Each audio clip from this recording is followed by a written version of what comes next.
Assalamualaikum warahmatullahi wabarakatuh. Saya Julpatalita Gititaki, mahasiswa kebidanan Unsika. Di sini saya akan menjelaskan betapa pentingnya kesehatan reproduksi bagi remaja. Nah, kesehatan organ reproduksi merupakan hal penting yang kesehatannya perlu dijaga, terutama saat baru beranjak remaja. Informasi tentang kesehatan reproduksi merupakan pengetahuan yang dapat membantu remaja dalam menjaga kesehatan dan kebersihannya untuk jangka panjang. Penting diketahui tidak hanya untuk menjaga kesehatan dan fungsi organ, namun mengetahui informasi terkait organ reproduksi juga bisa membantu remaja menghindari melakukan hal-hal yang tidak diinginkan.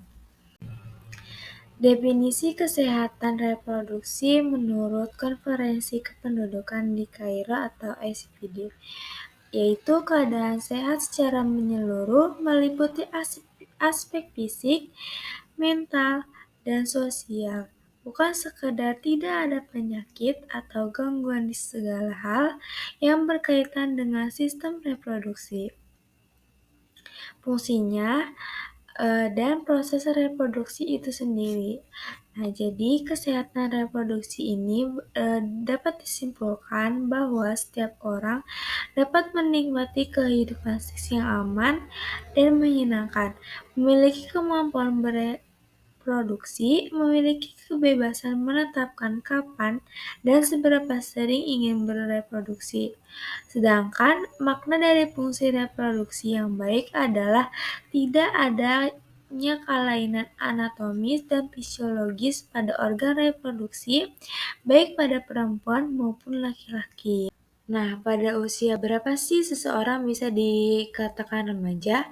Menurut Organisasi Kesehatan Dunia atau WHO, masa remaja adalah masa ketika seseorang berusia 12 hingga 24 tahun. Nah, masa remaja ini merupakan masa transisi dari periode anak menuju ke dewasa.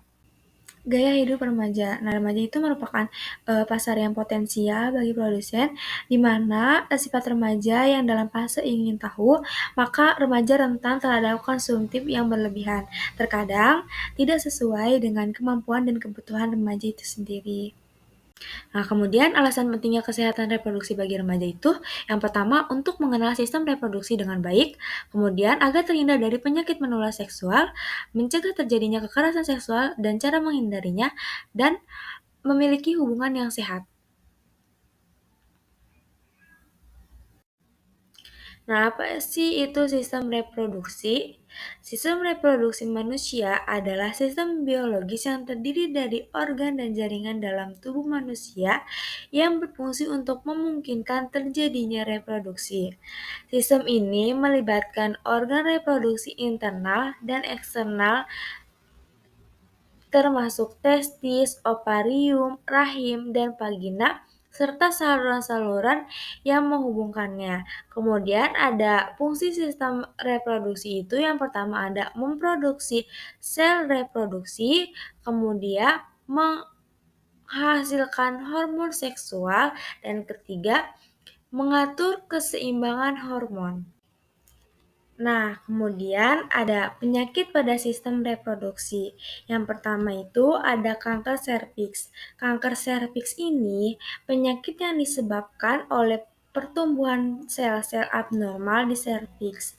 Nah, umumnya disebabkan oleh infeksi HPV. Yang kedua itu ada kanker prostat. Kanker prostat ini biasanya terjadi pada pria yang sudah lanjut usia. Kemudian yang ketiga ada endometriosis. Endometriosis ini adalah jaringan yang biasanya melapisi rahim, tumbuh di luar rahim.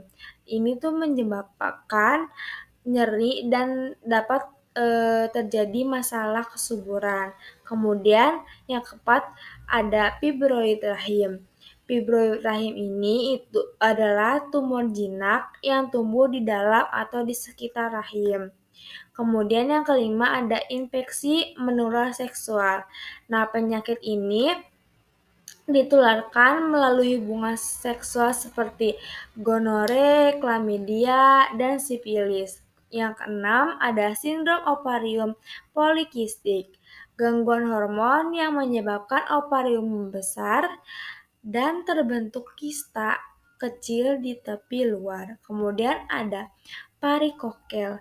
Parikokel ini adalah pembengkakan pembuluh darah di skrotum yang dapat menyebabkan infertilitas pada pria. Kemudian yang kedelapan ada hiperplasia prostat jinak, yaitu pembesaran prostat non-kanker yang sering terjadi pada pria lanjut usia.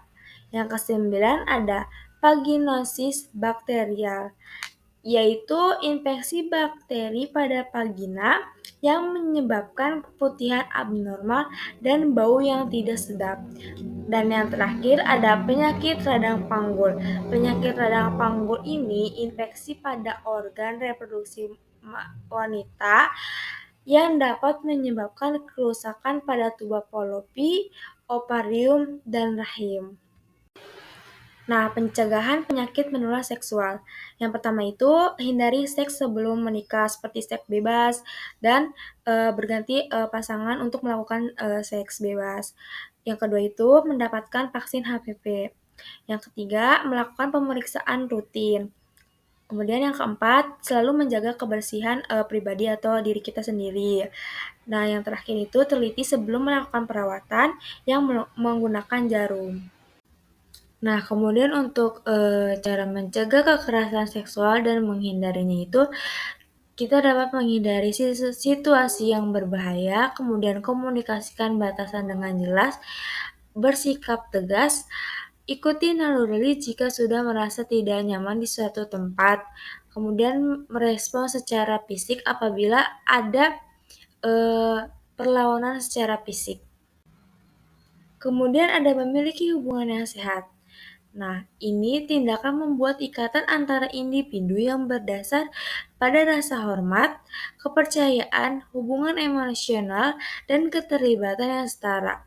Berbeda dengan hubungan yang tidak sehat, yang seringkali didominasi oleh perilaku kontrol, manipulasi, dan kurangnya komunikasi efektif.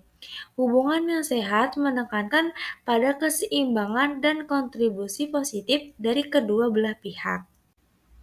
Sekian informasi yang bisa saya sampaikan. Mohon maaf jika masih banyak kekurangannya. Wassalamualaikum warahmatullahi wabarakatuh.